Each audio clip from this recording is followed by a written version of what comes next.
So I'd like to continue here talking about John Adams' thoughts on government and a letter that he wrote to his friend George Wythe in April of 1776. Thus far, he's been talking about the form of government and its branches. To this point, we've discussed the general idea that government is formed on basic principles, fundamental principles, that is solidified in the form of a constitution. And in a way, this outline is similar to that of the form and structure of a tree. And so again, what we are getting into now is akin to examining the branches of that tree.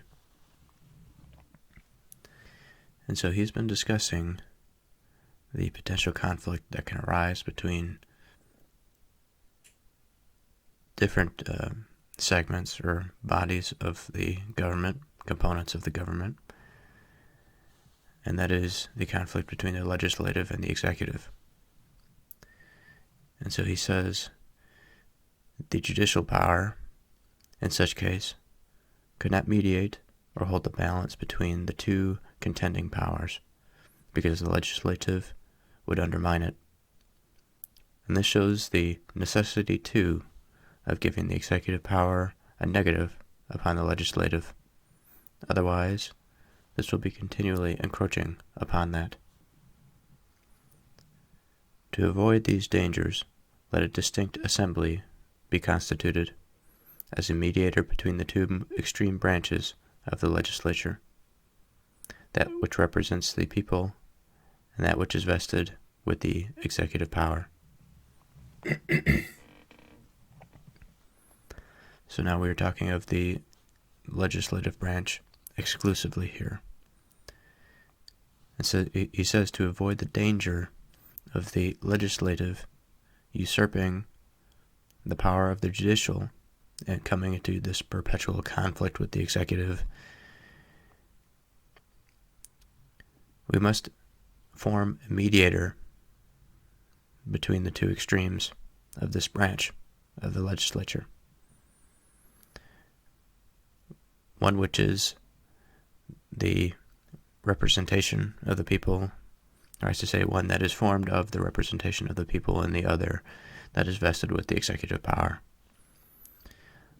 Let the representative assembly then elect by ballot, from among themselves or their constituents or both, a direct assembly. For the sake of perspicuity, we will call it a council. So in other words, for the sake of clarity, we will call it a council. It may consist of any number you please, say 20 or 30, and should have a free and independent exercise of its judgment, and consequently a negative voice in the legislature. So what do we see here? We see this component of the legislature forming, that is formed of a representative body, a body that is elected. Now this new council within the legislature can either be elected by the constituents or by the representatives themselves. And now this distinct assembly must be free and independent in its exercise of judgment. So in my mind, this forms a sort of check, an internal check of the legislature. These two bodies, thus constituted and made integral parts of the legislature, let them unite, and by joint ballot choose a governor, who, after being stripped of most of those badges of domination called prerogatives, should have a free and independent exercise of his judgment, and be made also an integral part of this legislature. And so what do we see here? I believe that we see forming this sort of geometrically, it seems like a triangle or a pyramid type structure in which the base is the base of representatives, and they form this higher council, and this higher council with the legislator, they unite, and by joint ballot, by voting, they choose a governor over them, and he is to be able to exercise his judgment openly, freely, independently. He says, "This I know is liable to objections, and if you please, you may make him only president of the council, that is, this council that is to serve as a mediator between the two extremes, between the two extreme branches of the legislature."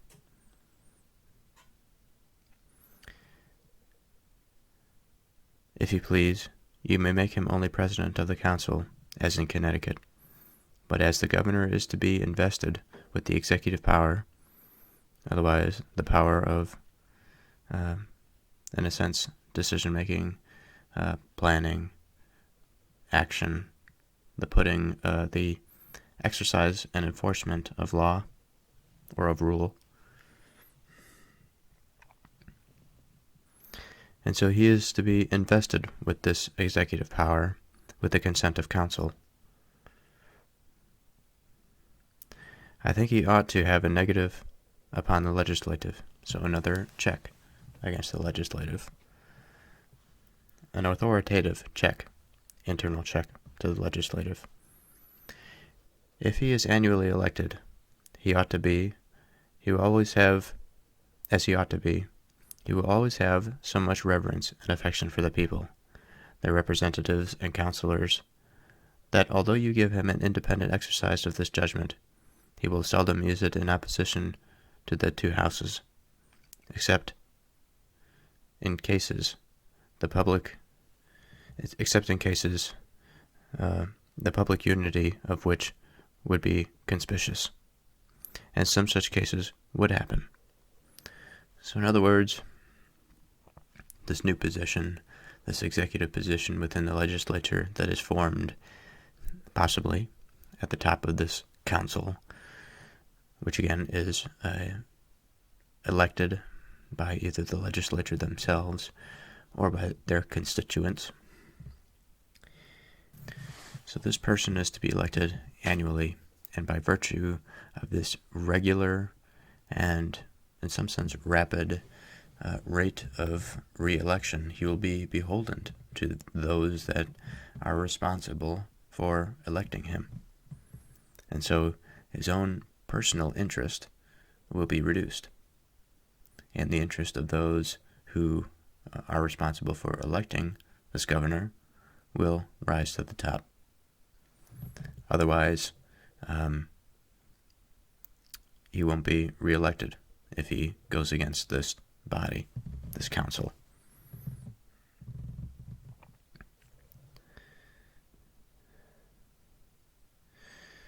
In the present exigency of American affairs, when, by an act of Parliament, we are to put out the royal protection and consequently discharge from our allegiance, and it has become necessary to assume government for our immediate security, the governor, lieutenant governor, secretary, treasurer, commissary, attorney general, should be chosen by ballot of both houses.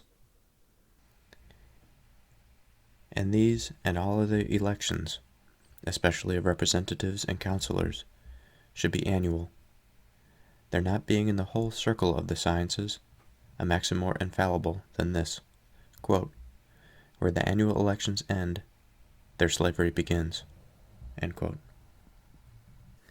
So under these pressing circumstances, given that we are expelled from the royal protection, it has become necessary to assume government for our immediate security. And then he lists these different offices, and it's necessary that our representative body elect these officers. And then he says, and these and all other elections, especially of representatives and councilors, should be yearly. There not being in the whole circle of sciences a maxim more infallible than this. And he says, where the annual elections end, in other words, where either the totality of elections end, or the elections go on longer than a year, or rather that the holder of office goes on longer than a year before an election, this is when, in a sense, slavery begins. It's an interesting way to view it. I'm not sure why he chooses specifically a yearly election cycle.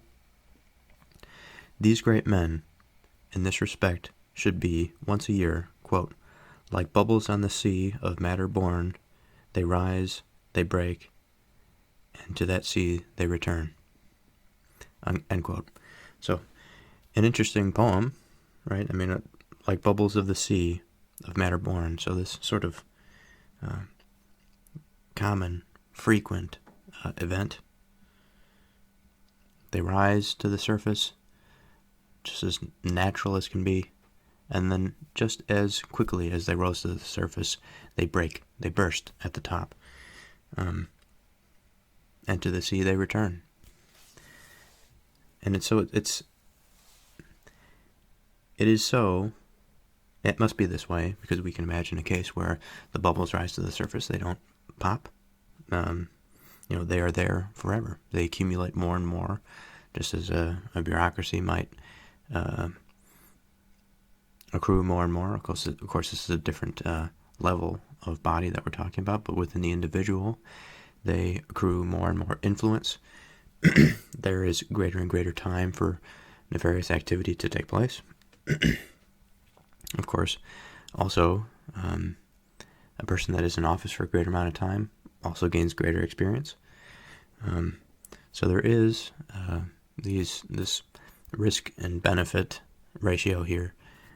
But clearly, Mr. Adams believes that the risk of having offices go longer than 1 year without an election is quite a big risk to the security of government, to the functioning of government.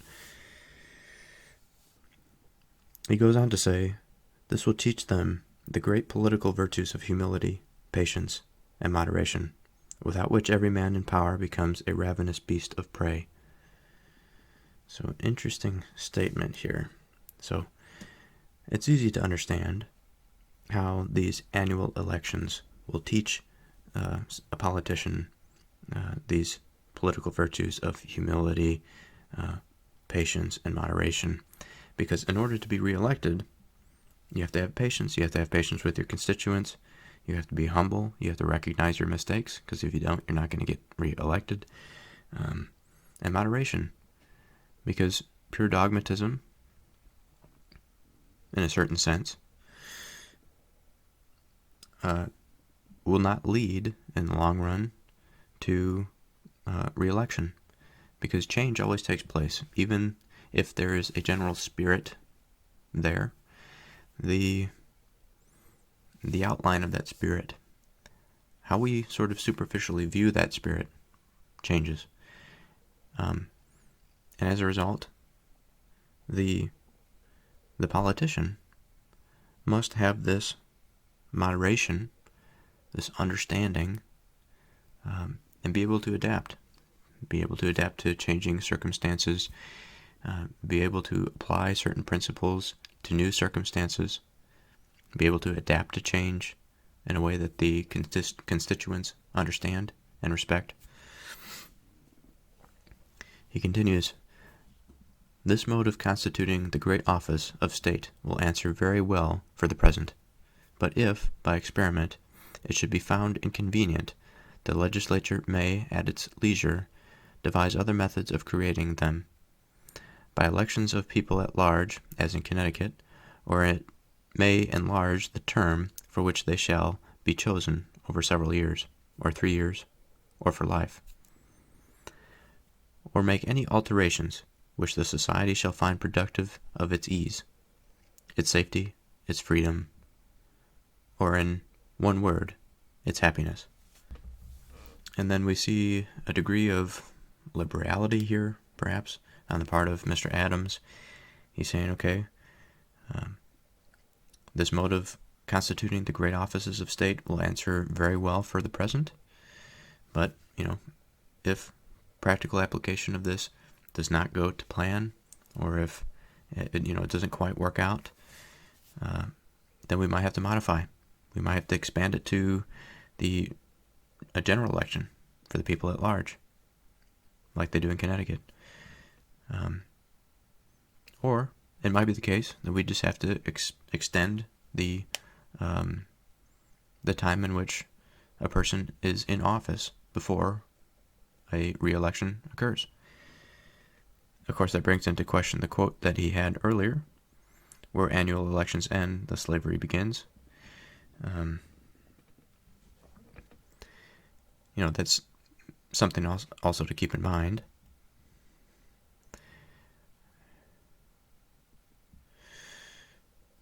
And then he says, so he gives his potential timelines for the time in office, 7 years, 3 years, life, or make any other alterations which the society shall find productive of its ease, its safety, its freedom, or in one word, its happiness. So from this, I gather you really can see the liberal tradition here, and maybe I shouldn't say the liberal tradition per se, but rather the liberality, the openness to change, and the sort of the fluid nature that he's trying to imagine and envision for this future government. Now, I can't help but to think that this, of course, has its potential negatives. A society that is too open, too fluid, can be exposed to extreme change, and this extreme change, this extreme fluctuation, can fail to unite the body of people together. And this failure of unity obviously is a detriment to the state. So he continues here. A rotation of all offices, as well as of representatives and councilors, has many advocates, and is contented with many plausible arguments. It would be attended, no doubt, with many advantages, and if the society has a sufficient number of suitable characters to supply the great number of vacancies which would be made by such a rotation, I can see no objection to it. These persons may be allowed to serve for 3 years, and then be excluded for 3 years, or for any longer or shorter term. So again, here another possibility. We have a rotation of all offices. So you have one person elected to a particular position, they rotate to the next one, and they continually to rotate through these. And he says, if the society has a sufficient number of suitable, keyword there, suitable characters, to supply the great number of vacancies, which would be made by such a rotation, then he has no problem with it. These people may be allowed to serve for 3 years, and then maybe they're excluded for 3 years, for any longer or shorter term. So again, this is all up in the air. This is the true designing of a social state. And so who knows what the proper number that we should place on a particular position of office. But we can rely on our reason, we can go back to principle, because certainly we want to avoid a permanent bureaucracy. We want to avoid what we're running from, the behavior, the institutions that comprise the English monarchy. Right? We want to move away from hereditary succession. We want to move away from arbitrary authority.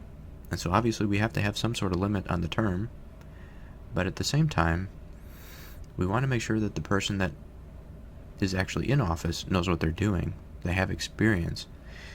And I can't help but to think, if you have this continual revolving door of people, then how is it that you're going to sustain a well-lubricated government?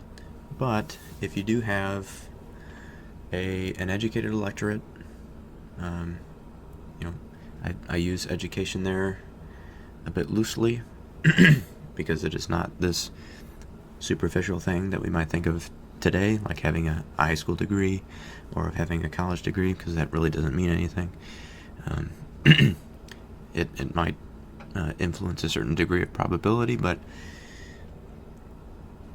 again, we have to consider what is a suitable character.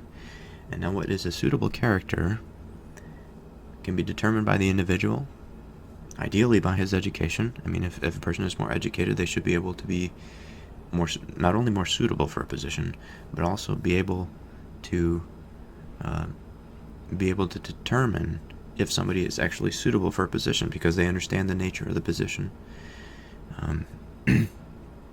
and so forth. So, a lot of open questions here, but we can't be too harsh, because the foundations have to be laid. We have to start somewhere. We can't build a house if we never start. We can't bathe in the shade of a tree if we never plant a seed. So we can't judge too harshly here. Any 7 or 9 of the Legislative Council may be made of quorum for doing business as a Privy Council to advise the governor in the exercise of the executive branch of power and in all acts of the state. Okay, so we see here this body of men, and he mentions 7 or 9 of the Legislative Council may be made a quorum. So this sort of limited number of people to actually progress or to serve the position of doing business as a Privy Council to advise the governor in the exercise of the executive branch of power. So there has to be a certain amount of people that can get together and actually advise the governor. The governor should have the command of the militia and of all your armies. The power of pardons should be with the governor of the council. Okay. Judges, justices, and all other officers, civil and military, should be nominated and appointed by the governor, with the advice and consent of the council. Unless you choose to have a government more popular. If you do, all officers, civil and military, may be chosen by joint ballot of both houses, or in order to preserve the independence and importance of each house, by ballot of one house, concurred by the other. Sheriffs should be chosen by the freeholders of counties. So should registers of deeds and clerks of counties. So again, I think this is a very interesting view. Before the institutions are designed, you get to see the bread and butter. You get to see what's under the hood. The sort of, what might you call it, brainstorming of designing this state. So he says, we have this governor now of this legislative body, who is in communication with this council. And so he is the person in this suggestion that has the authority to appoint certain officers, judges, justices, and all other officers, civil and military. And then he says, or you may choose to have a government more popular. And then, of course, popular meaning representative, or rather, democratic, voting by ballot. And so he mentions the ballot of both houses of this legislature. And then he says, well, if you want to preserve the independence of and importance of each house, you can just have the ballots be cast by one house and concurred by the other, agreed upon by the other. Sheriffs should be chosen by the freeholders of counties. So, not exactly sure what a freeholder of a county is. It could be somebody that owns property. And then he continues, so should registers of deeds and clerks of counties. So, we'll continue here. All officers should have commissions under the hand of the governor and seal of the colony. The dignity and stability of government in all its branches, the morals of the people, and every blessing of society depend so much upon the upright and skillful administration of justice, that the judicial power ought to be distinct from both the legislative and executive, and independent upon both. That so, it may be a check upon both, as both should be checks upon that. The judges, therefore, should always be men of learning and experience in the laws, of exemplary morals, great patience, calmness, coolness, and attention. Their minds should not be distracted with jarring interests. They should not be dependent upon any man or body of men. To these ends, they should hold estates for life in their offices. Or, in other words, their commissions should be during good behavior, and their salaries ascertained and established by law. For misbehavior, the grand inquest of the colony, the House of Representatives, should impeach them before the governor and council, where they should have time and opportunity to make their defense, but if convicted, should be removed from their offices and subjected to such other punishments as shall be thought proper. So, we see here some thoughts on the judiciary, this sort of branch of government that decides on the rightness or wrongness of law. And these people, they have to be a check on the legislative, or the people that design the laws. They have to be a check on the person that enacts the laws and enforces the laws, or the executive. And so this important position is almost like a position of wisdom, or like a priestly type position. These judges are to have offices for life. And this reasoning makes sense to me, to have a position, of course not without possibility of being expelled from that office due to misbehavior.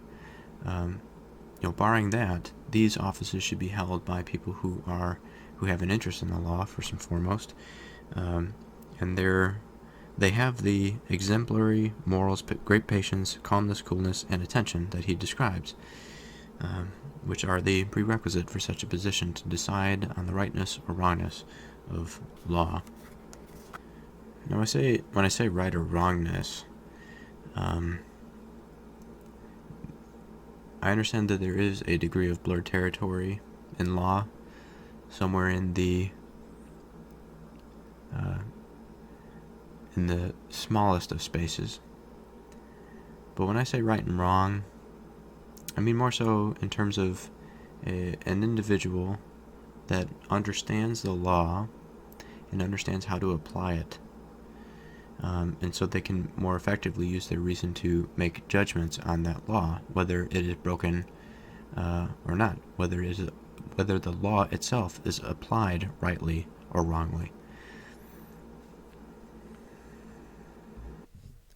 So to continue here, a militia law requiring all men or with very few exceptions, besides cases of conscience, to be provided with arms and ammunition, to be trained at certain seasons, and requiring counties, towns, or other small districts to be provided with the public stocks of ammunition and entrenching utensils, and with some settled plans for transporting provisions after the militia, when marched to defend their country against sudden invasions, and requiring certain districts to be provided with field pieces, companies of matrosses, and perhaps some regiments of light horse, is always a wise institution, and in the present circumstance of our country indispensable.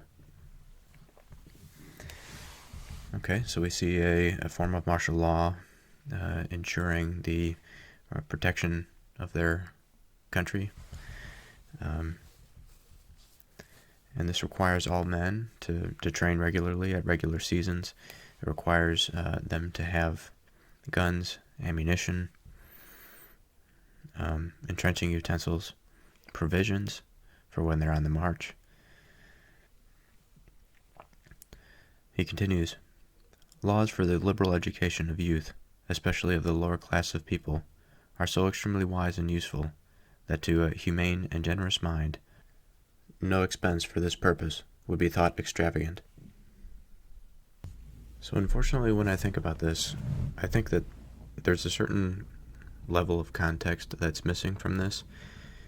We have to remember that he's talking within the context of the American Revolution. So the country is currently at war, but I'm not entirely sure what he meant exactly by this paragraph. Laws for the liberal education of youth, especially of the lower class of people, are so extremely wise and useful that to a humane and generous mind no expense for this purpose would be thought extravagant. And it's interesting because it is a form of public education if you're going to fund it through the government, obviously. It is a social commitment. And within the political philosophy of liberalism, I suppose you can bend it to make it work, but it just seems as though public education should not be under the umbrella, or the government should not be given the responsibility of educating the youth. It should be more up to the citizens to decide how to do that for themselves. It should be up to the families and the communities. Of course, as we say that, then we further break down what the role of government is. Because if they have no role in the education of our children, our view of the institution of government changes. Because the more social responsibility we place in the hands of government, the more authority that they're going to have. This is just the way of things. And in my mind, in my reasoned mind, I would want the government to have the least amount of responsibility possible.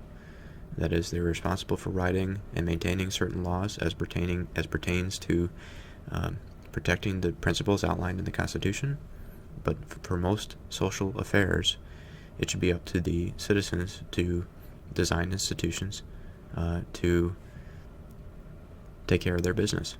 And if it doesn't indeed come to the point where the institutions become pathological, then indeed law can step in certain cases. However, this pattern of the pathology of institutions is nothing new to humanity, and part of this American Revolution is just the explicit understanding of the fallibility of institutions. And so they're trying to design something that allows people the freedom of action, essentially, without some arbitrary authority, while still binding them together in a body.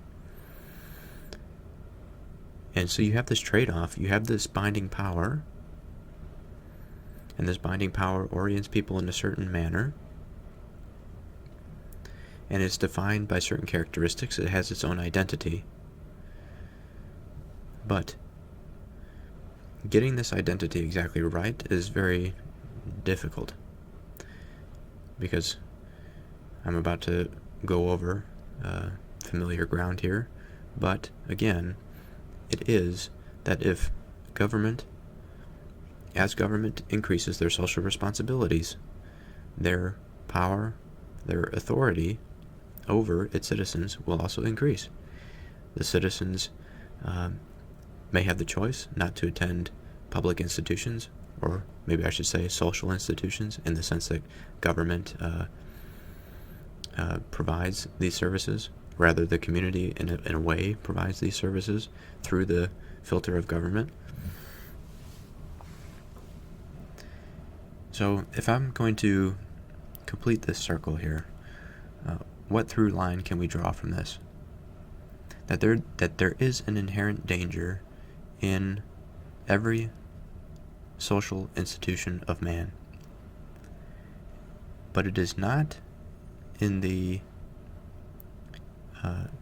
institution or the nature of the institution that we should attempt to dissolve. We should not try and dissolve every institution of man just because it is prone to disease and pathology, just as is everything else in life, but rather to design institutions that have their proper authority and their proper place in the hierarchy.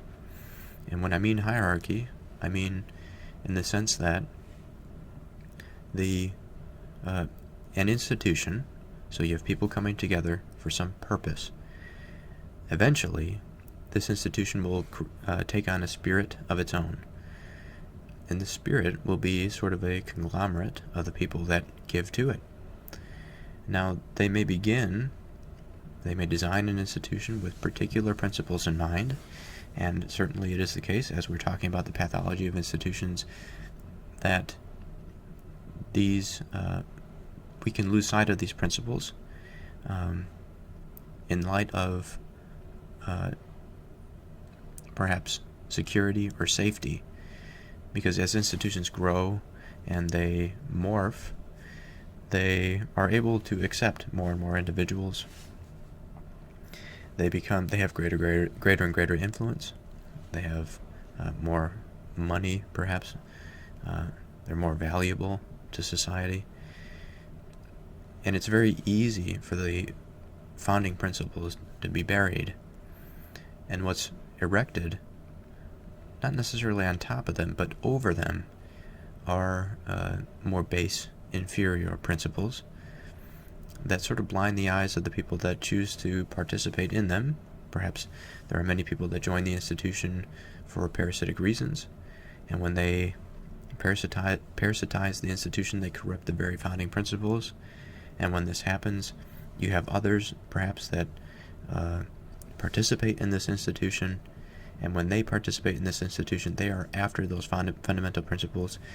So in the case of education, a parent may send their child to a public institution and to get educated, and there's a very specific idea of what it means to be educated, but instead the child may end up being not educated. They may be indoctrinated. They may not do what the parent would have otherwise done if left to their own devices. But of course the parent has to, let's say, go to work, and they don't have the time to raise the child. Still, even in this case, it doesn't necessarily mean that the socialization of education is the right answer. But to get back to the point, we may also see, given a large institution, any number of administrative staff that are responsible for collecting whatever it might be, payments or perhaps teachers that are engaged in the institution in some sense to teach, but also because they want money. They want a good retirement, and so they sacrifice what they're truly interested in. They sacrifice the true principles and passions for a lesser good. And, of course, the sacrifice, in the long run, means the pathology of the institution. And I think this scales at all levels of institutions, whether it's education or government. And now I have a sense here that this explanation has not been particularly enlightening. I know that there are better examples to explain this phenomenon, which I will continue to flesh out in the future. But I just wanted to leave that thought here perhaps for my future self to come back to and expand on it later. He continues,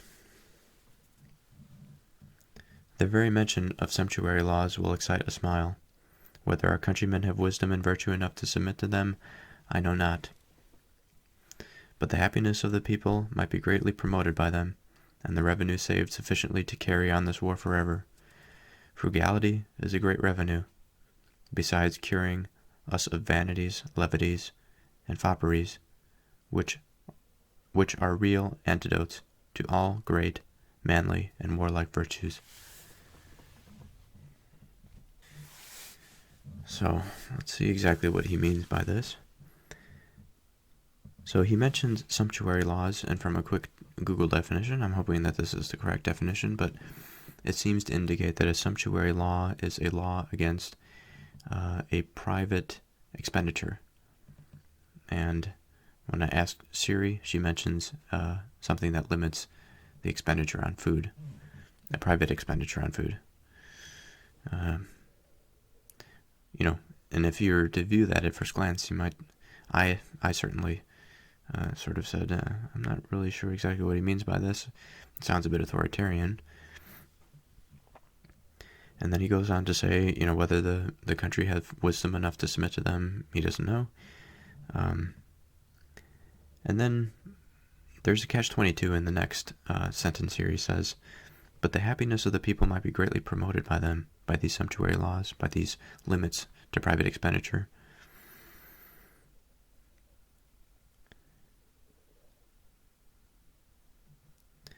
And he says that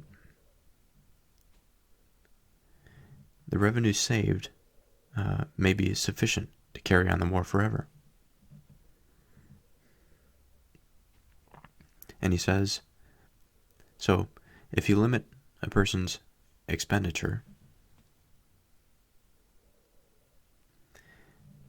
and you make them into more frugal beings,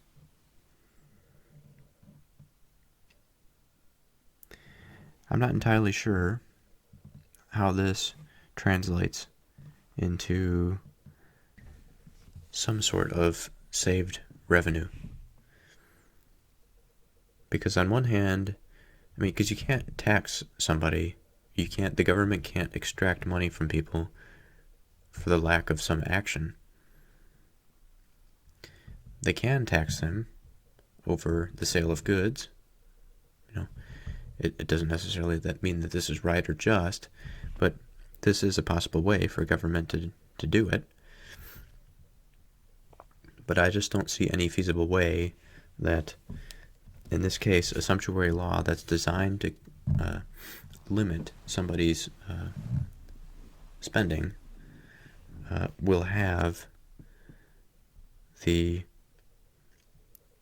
happiness of... Okay, I can see the happiness of the people, but I cannot see the revenue saved.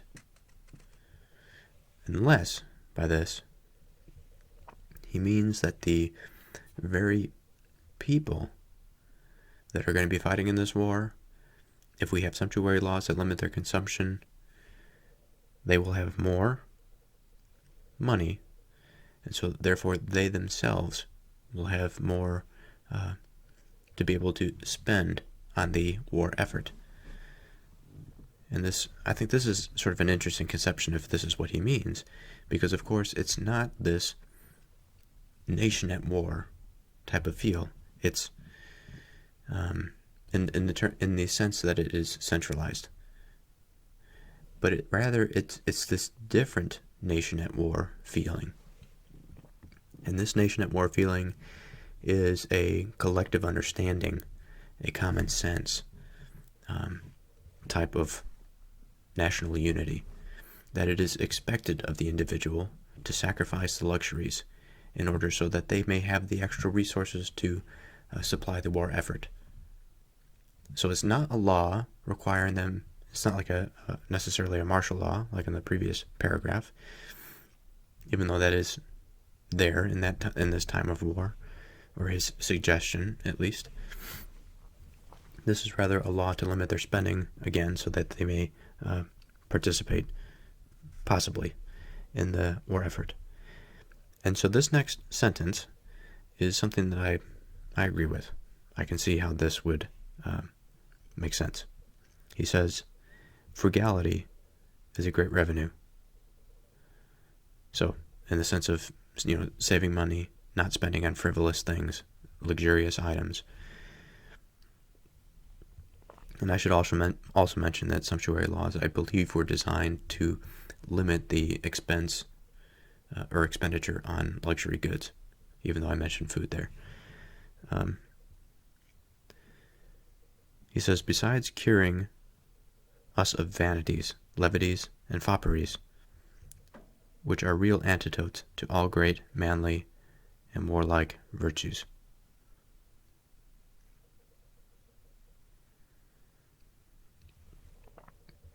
And so he says, this lack of spending, this keeping of what one has earned for the more important material goods, will relieve us. It'll cure us of these vanities, of these levities, these superficial things, and fopperies.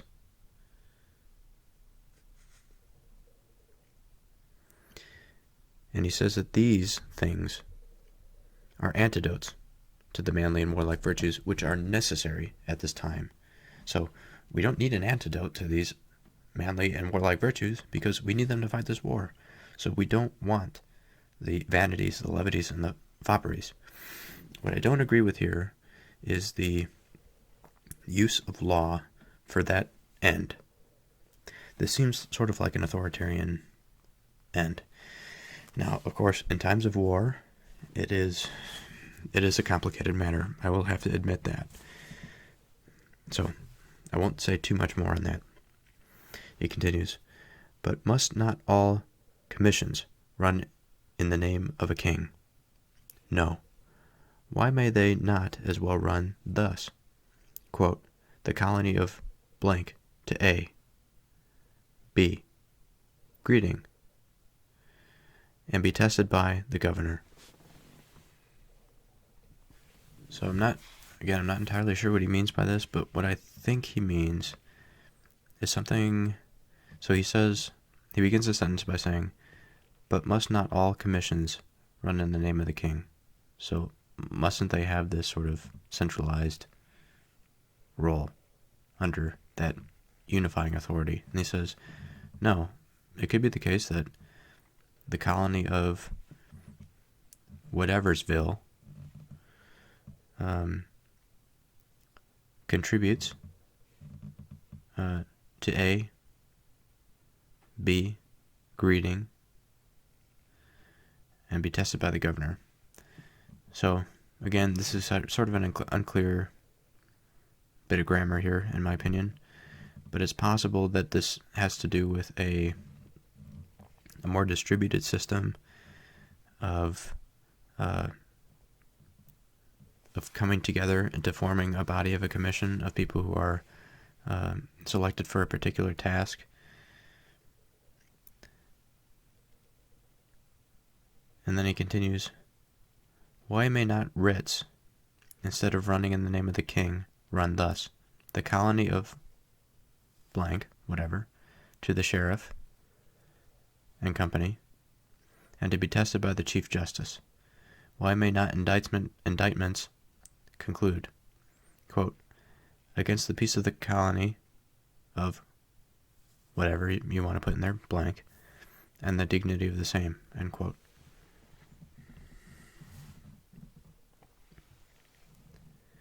So I think this is the general gist. What I mentioned before, I think holds true, even though it's not a very good explanation. He's saying here, the writs, they don't have to, these decrees, they don't have to come top down. They can come from sort of an emergent body of people, more distributed at the level of the colony. It's more local, so it's more representative. He continues, a constitution founded on these principles introduces knowledge among the people and inspires them with a conscious dignity, becoming free men. A general emulation takes place, which causes good humor, sociability, good manners, and good morals to be general.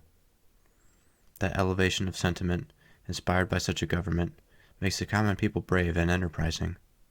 That ambition, which is inspired by it, makes them sober, industrious, and frugal. You will find among them some elegance, perhaps, but more solidity, a little pleasure, but a great deal of business, some politeness, but more civility. If you compare such a country with the regions of domination, whether monarchical or aristocratical, you will fancy yourself in Arcadia or Elysium. So I can't help but to think of a few contradictions in terms here with his summary, but in general, I understand given the context, I think. He compares it to the monarchical or the aristocratical. This is definitely an innovation, an update to the liberation of man. But our more modern conception, although dilute and polluted as it may be, I think if we are to draw a through line from the graduated thought since the time of American Revolution, I think we have a certain degree of purity. Maybe purity is not the right word. A certain degree of advancement in ideas.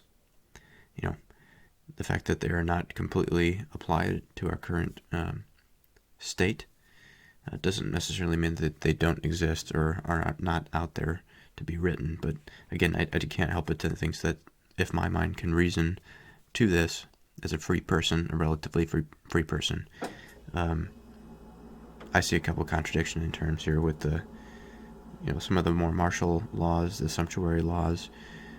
Although I may agree with the purpose, the intent, I'm not sure if that is the responsibility of government per se. So he continues here, if the colonies should assume governments separately, they should be left entirely to their own choice of the forms.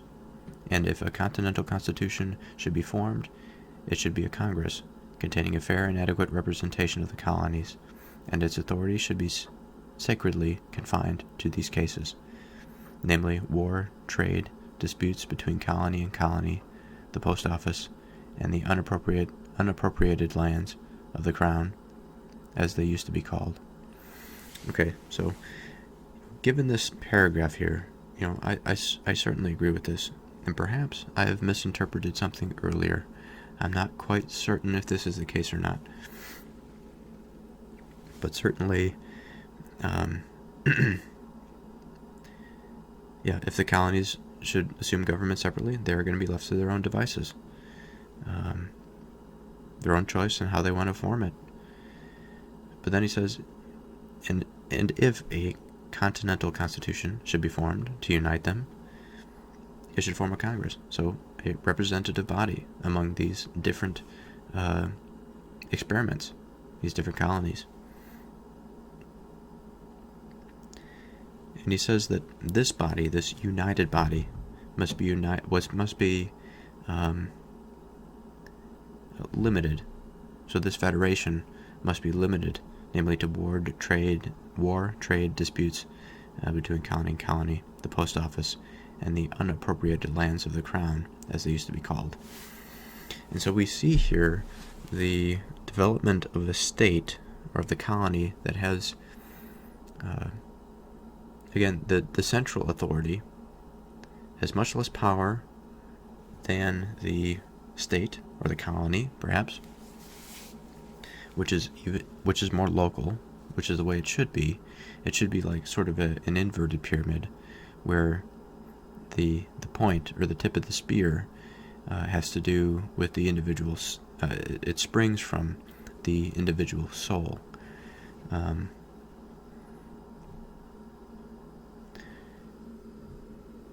so it is a rather interesting thing to reflect on, this hierarchy of our social system.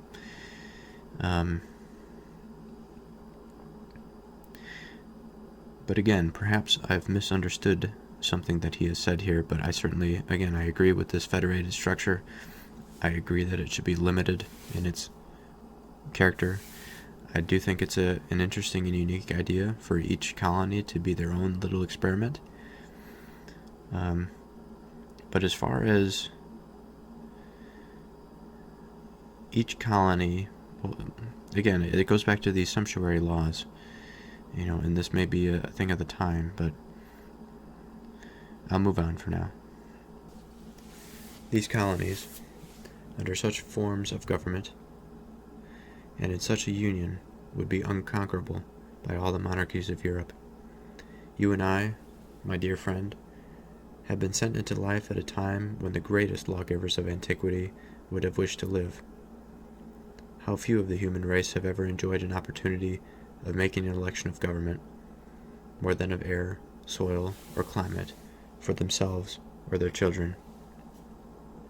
When, before the present epoch, had 3 millions of people full power and a fair opportunity to form and establish the wisest and happiest government that human wisdom can contrive. I hope you will avail yourself in your country of that extensive learning and indefatigable industry which you possess, to assist her in the formations of the happiest governments and the greatest character of a great people. For myself, I must beg you to keep my name out of sight, for this feeble attempt. It should be known to be mine.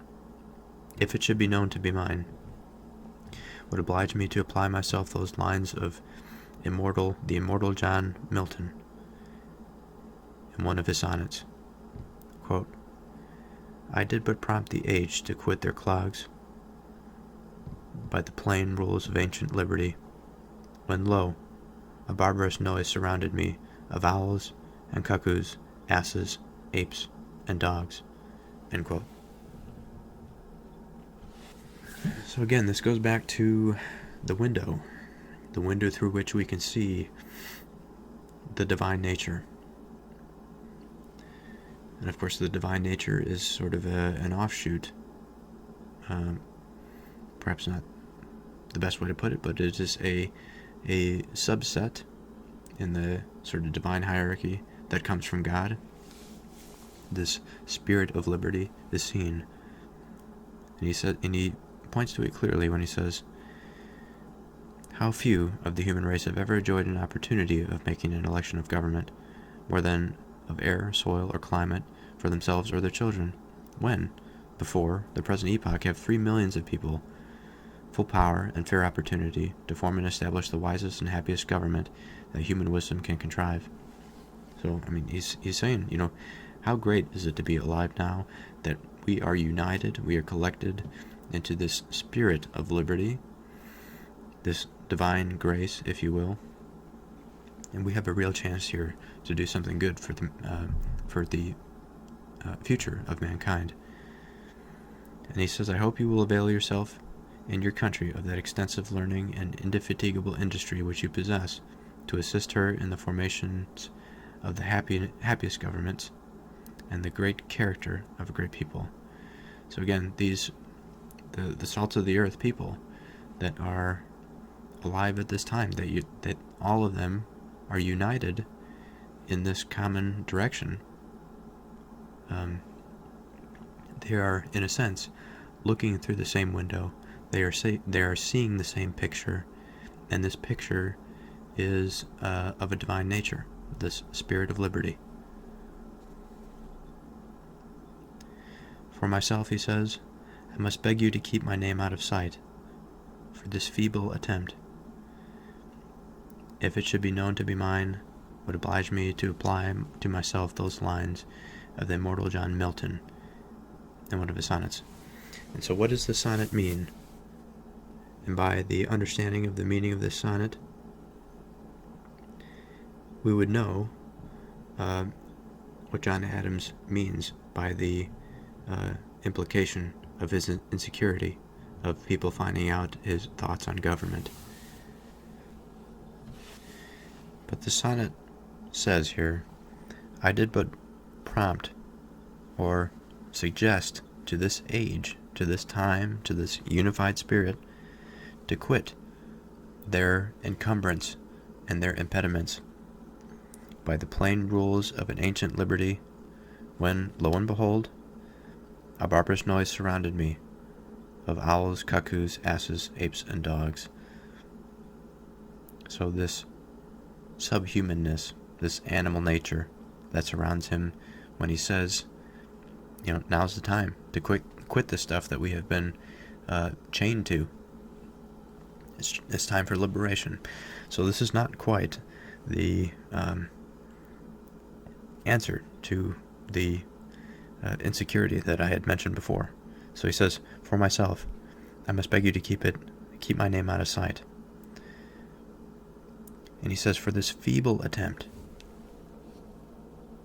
which means he's identifying his thoughts on government as sort of this weakness of strength, which means that it is likely that if you have an argument that is weak in strength, that means it may... So to have an argument in the first place, it has to have some strength. Otherwise, it's not an argument. Just like a muscle contracts, if it doesn't contract sufficiently, it's not going to move the limb that it crosses, right? So just as in this argument, there is reason to it. There is force to it. There is this muscular contraction to it. However, he views it as feeble, which means that it is insufficient strength for a particular desired action, which possibly means to capitalize on the moment that they're given to build the institutions necessary to really encapsulate this spirit of liberty, to bring it down to the human being and to hold it, or bring it down to mankind and to hold it in their institutions. Because we've, again, discussed the problems with institutions and holding on to spirits, holding on to the divine nature. The divine nature slips through the hands of our institutions like water slips through my hands. It's such a difficult thing to hold on to, the divine nature. And so now he's saying, I'm worried that my expression of this divine nature, of designing the institution to hold the divine nature is insufficient. And if people were to find this out, of this feebleness, it would oblige me to just say, you know what, I tried. I tried my best to warn or to prompt the age to quit the encumbrance impediment. I could be wrong, but I am trying now because this is the time to do it. And if it is indeed the case that, nobody's listening to correct my ideas, to give my ideas strength, so that we can come together and actually do this thing and design these institutions, then it's a barbarous noise that surrounds me. It's the owls, the cuckoos, the asses, and apes and dogs. It is not the human being. It is not the thing that is able to perceive and to bring down this divine nature and to facilitate it and to hold it in our institutions. Now, it is certainly possible that it is not for the mankind to hold divine spirits. That's an entirely different conversation. That is a metaphysical conversation, an interesting one. Perhaps when we get into Scripture, we'll get into that territory. But for now, this is sort of an interesting... John Adams has interesting thoughts here. While I may be a little hesitant to agree with everything that he says, a very, very wise man, nonetheless. And so I think we'll leave it here for today.